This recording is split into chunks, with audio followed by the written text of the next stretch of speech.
Hello everyone, कैसे हो आप सब लोग? एचपीआरसी एस्पिरेंट्स, कैसी चल रही है आप सब लोगों की तैयारी? तो अभी तो बहुत ज़्यादा स्ट्रेस हो रहा होगा आप लोगों को और मुझे तो है ही हो ही रहा है।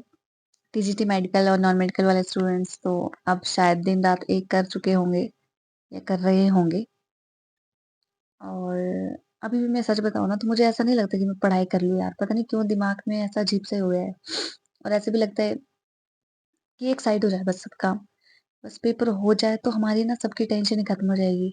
चलो होगा या नहीं होगा वो तो भगवान जी के हाथ में है ना? वो तो हम कुछ नहीं बोल सकते हैं। लेकिन बस ये है कि बस हो जाए यार ये है ना, इतने टाइम से जो चीज़ लटकी हुई है, लोग संघर्ष कर रहे हैं इस चीज़ के लिए, कभी कुछ हो रहा है, कभी कुछ हो रहा है। होता है तो भी ठीक है, नहीं होता तो भी ठीक है, कोई चक्कर नहीं। हमारे पास ऐसा थोड़ी है कि बस यही रह गया है, इसके अलावा हमारे पास कोई ज़िंदगी नहीं है जीने के लिए, कुछ और स्कोप्स नहीं है।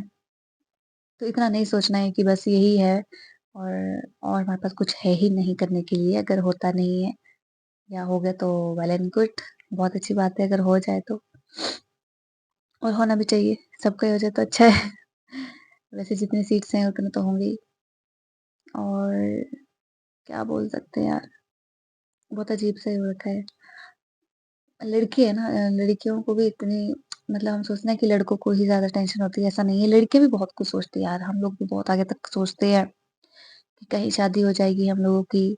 फिर अगर आप लोग भी ऐसे सोचते हो गर्ल्स तो बताना, है ना? शादी हो जाएगी, फिर शादी के बाद अब एक चीज़ बताऊँ मैं आपको, हम लोग जैसे जॉब करते हैं, मैं तो करती हूँ प्राइवेट स्कूल में जॉब करती हूँ, जो भी है, चाहे हम 1000 रुपए कमाते हैं, 7000 कमाते हैं, 10,000 कमा रहे हैं, जितना भी कमा रहे हैं हम लोग, बहुत है। हम लोग को लगता है कि कम से कम हम किसी के आगे हाथ तो नहीं फैला रहे। हाथ फैलाना इट मीन्स कि हम अपने पेरेंट्स से तो नहीं माँग रहे हैं ना। हमें कोई भी ज़रूरत की चीज़ें, हमें कोई मेडिसिन लेके आनी है, मैं आपको बताती हूँ, कभी मेडिसिन लेके आई तो पहले अपने पापा से पूछना होता था कि पापा पैसे हैं? तो थोड़ी देर के लिए पापा भी सोचते हैं और फिर कई बार चले ही जाते हैं वहाँ से, है ना? फिर बाद में बहुत अजीब-सा भी लगता है, फिर मम्मी से माँगने पड़ते हैं। मतलब उनके पास भी कई बार नहीं होते यार, होता है। तो ऐसी-ऐसी कंडीशंस भी होती है। तो उन्होंने हमारी पढ़ाई के लिए भी इतना ज़्यादा वो लगाया है यार, इतना ज़्यादा पैसा लगाया है, तो तब ऐसा लगता है कि अगर हमारे टेस्ट निकल जाए तो बहुत अच्छा है।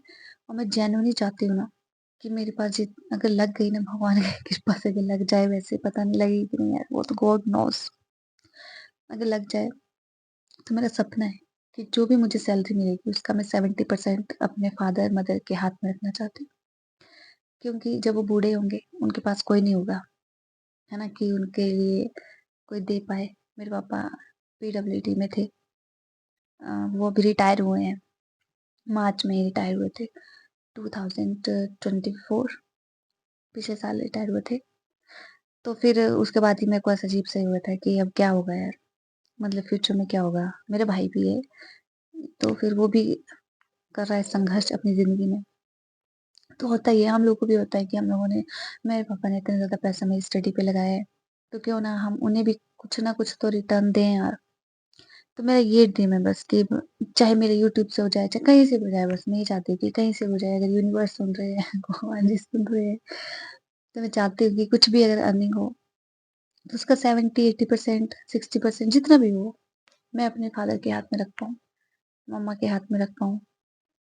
उनके लिए वो काम आए, उनको कभी किसी से माँगना ना पड़े, इतनी नौबत ना आए कि उनको कभी किसी से माँगना पड़े।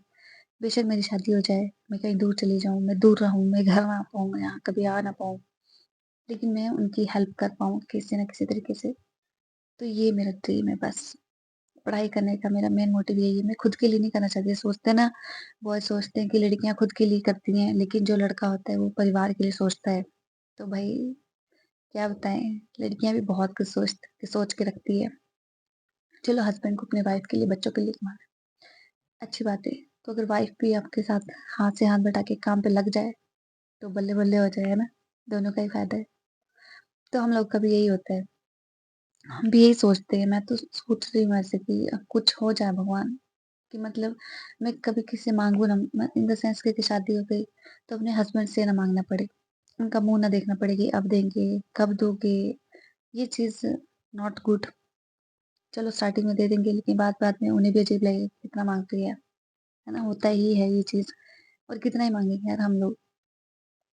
तो खुद के लिए कमाना ना बहुत ज़्यादा ज़रूरी है, चाहे लड़का है, चाहे लड़की है, कोई भी हो, अपने पैरों पे खड़ा होना बहुत ज़रूरी है। चाहे ₹1000 कमाओ, 2000 कमाओ, 10, 20, 30, 40 जितना भी कमाओ ईमानदारी से कमाओ और बस खुद का कमाओ। किसी से माँगना ना पड़े, आप बीमार हो जाए तो मेडिसिन के लिए आप पैसे ले पाएँ, कुछ का सामान आपको बहुत ज़रूरी चाहिए, तो आप खुद से ले पाएँ, किसी से माँगने की ज़रूरत ना पड़े, उधार लेने की ज़रूरत ना पड़े। तो यही तो होती है शिक्षा, शिक्षा यही तो है, पढ़ाई इसीलिए तो की जाती है ताकि हम लोग एक तो देश के लिए सहयोग कर सकें और दूसरा अपने लिए, अपने परिवार के लिए जी सकें, है ना? क्योंकि आजकल सबको पता है कि पैसा ही सबसे ज़्यादा इम्पोर्टेंट है, पैसों के बिना कुछ है ही नहीं। जैसे बोलते हैं कि प्यार से ज़िंदगी कट जाएगी, हाँ, मानते हैं प्यार भी है, 101% प्यार भी मायने रखता है। लेकिन अगर हम लोग कमाएँगे नहीं, पैसे नहीं होंगे, तो कैसे घर चलेगा यार? कैसे आगे का जीवन कटेगा हम लोगों का? तो ये बस हम दिन-रात करके यही कोशिश कर सकते हैं कि इस पेपर को किसी न किसी तरीके से पास कर पाएँ या हम आ पाएँ मेरिट में। मैं तो सबके लिए ही विश करूँगी कि सारे ही बच्चे एस्पिरेंट्स जो भी पढ़ाई कर रहे हैं, उनकी मेहनत रंग लाए बस। किसी की भी पढ़ाई वेस्ट नहीं जानी चाहिए बस। लग जाएँ यार वो बस वो मेरी तरह बहुत सारे होंगे जो चाहते होंगे कि कुछ इस तरीके से किया जाए, कुछ ना कुछ कार्य किया जाए, है ना? सबने स्ट्रगल किया होता है अपनी लाइफ में। ऐसा नहीं है कि हम लोग मेरी लाइफ बहुत ज़्यादा अच्छी है, बहुत ज़्यादा एन्जॉयबल है, कुछ है ही नहीं दिक्कत। सबकी लाइफ में दिक्कत होती है, परेशानी होती है, लेकिन ये है कि बस बोल नहीं पाते यार। बोलने के लिए कोई है नहीं और जितनी बातें मैं कर रही हूँ, ये सिर्फ़ मैं आप लोगों को ये सुना रही हूँ, बता रही हूँ, वैसे सुना तो क्या रही हूँ, बता रही हूँ, शेयर कर रही हूँ।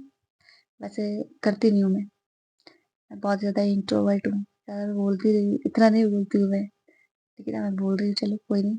क्योंकि हम लोगों का दुःख आप लोग भी समझ सकते हो जो पढ़ाई कर रहे हैं अभी और हम तो टीचर वाले तो क्या ही बोले यार, होता तो ईज़ी है लेकिन फिर भी नहीं कर पाते पता नहीं क्यों? मैं आपको सच बता रही हूँ, मैंने अपना वो जो टेट पास किया था ना, बड़ी मुश्किल से पास करा। 2 बारी एक बारी दिया फिर कुछ पता ही नहीं चला, दूसरी बार दिया फिर कहीं जाके निकला था, है ना? और वो भी ज़्यादा अच्छे मार्क्स नहीं थे वैसे 82 पे पास हुए थे हम, तो 85-86 ऐसे मार्क्स थे बस, 86 मार्क्स थे। उसके बाद मेरा एलटी का कमीशन ओह सॉरी क्या बोल रही हूँ मैं, एलटी का टेट भी निकला था, तो वो भी 1 बारी नहीं निकला, 2 बारी निकला, तीसरी बारी निकला। तो मतलब इस मामले में मुझे लगता है कि मैं यार थोड़ी-सी तो डफ़र हूँ यार मैं, मतलब मैं हूँ ही नहीं इंटेलिजेंट, मैं कर ही नहीं सकती ये चीज़ें। मुझसे लर्न नहीं होता ये सारी चीज़ें कि मैं कैसे करूँ। थ्योरी मेरे को जितना मर्ज़ी दे दो थ्योरी मैं पढ़ लेती हूँ, लिखने का काम, ऐसी-ऐसी चीज़ें कर सकती हूँ। ये वाली चीज़ें पता नहीं क्यों इतनी ज़्यादा डिफ़िकल्ट लगती है, ऐसा लगता है कभी हो ही नहीं पाएगा। तो कभी आस जो आती है ना अंदर वो भी टूट जाती है कि पता नहीं मैं कर भी पाऊँगी कि नहीं कर पाऊँगी। बहुत मुश्किल सा लग रहा है। लंबी साँस लो। चलो देखते हैं अब क्या होता है। पढ़ाई करते हैं और एग्ज़ाम डेट का वेट करते हैं कि बस आ ही जाए यार एग्ज़ाम डेट। मैं तो चाहती हूँ कि आ जाए और बस ये ख़त्म हो, ताकि हम भी आराम से सोएँ, उठें, जागें, रिलैक्स हो जाएँ। नहीं तो अभी भी पढ़ाई के चक्कर में ऐसा लगता है ना कि ये टाइम भी ले लें हम इसमें, ये टाइम भी ले लें। अपनी हेल्थ को भी हम ख़राब कर देते हैं, जो कि हो ही रहा है। जैसे एक्सरसाइज़ करती थी तो एक्सरसाइज़ भी नहीं हो पा रही है। लगता है यही कर लें। कुछ घर का भी प्रेशर है, मुझ पे घर का भी काम होता है, काफ़ी होता है, ये कर लो, वो कर लो, सबको देखना होता है। आजकल तो आपको पता है पहाड़ों में घास काटने का काम चला हुआ है। तो जिस दिन छुट्टी होती है ना, हम ऐसे सोचते हैं टीचर्स कि भई चलो छुट्टी आ गई तो हम अपने नोट्स बना लेंगे, हम ये कर लेंगे, हम वो टॉपिक्स कवर कर लेंगे। घर वाले पहले ही प्लान बना के रखते हैं कि इनको ये वाला काम देना है, इसको ये वाला काम लगाना है। उस टाइम पे ये करेंगे, उस टाइम पे ये बच्चे ये काम करेंगे। तो हम क्या करें? इतना ज़्यादा प्रेशर है हम लोगों पे यार कैसे करें? समझ में नहीं आता कि वो लगता है कि बहुत ज़िंदगी ना झंड हो चुकी है। उफ़! क्या बताएँ? बहुत ही दुःख भरी कहानी है दोस्तों, आपकी भी होगी कोई इस तरह की कहानी तो ज़रूर बताना। और चलो अब हम टाइम वेस्ट नहीं करेंगे ज़्यादा, है ना? और पढ़ाई पे ध्यान देते हैं, पढ़ाई करते हैं, आप लोग भी कीजिए। All the very, very best. बस लग जाओ आप लोग भी काम पे, है ना? अपनी तरफ से हम 100% देने की कोशिश करेंगे, बाकी भगवान जी के हाथ में है कि वो हमें उतना देते हैं, नहीं देते हैं। लेकिन हम अपनी तरफ से पूरी कोशिश करेंगे, हम हार नहीं मानेंगे, है ना? जब आया है कमीशन भरा है हम लोगों ने, तो क्यों ना हम पढ़ाई भी कर ही लें यार, अच्छे से पढ़ाई कर लेते हैं एक बारी, कुछ नहीं होता, अभी भी हमारे पास टाइम है, 1 डेढ़ महीना हम लोग के पास है, हम कवर कर सकते हैं। ऐसा तो नहीं होगा ना कि किसी ने कुछ पढ़ा ही नहीं होगा, बिल्कुल भी नहीं पढ़ा होगा, ऐसा तो कोई नहीं होता है। कभी ना कभी पढ़ा है, आपने टेट पास किया है, तो उसमें तो सिलेबस कवर किया ही होगा, तो बस उसको भी अगर रिवाइज़ करते हैं, उसको थोड़ा-सा डीपली रिवाइज़ करेंगे, बार-बार उसको देखेंगे तो हो जाएगा। बस ये हिम्मत आप लोगों के लिए भी और मेरे लिए भी। तो चलो मिलते हैं नेक्स्ट वीडियो में। Thanks for watching. Bye bye.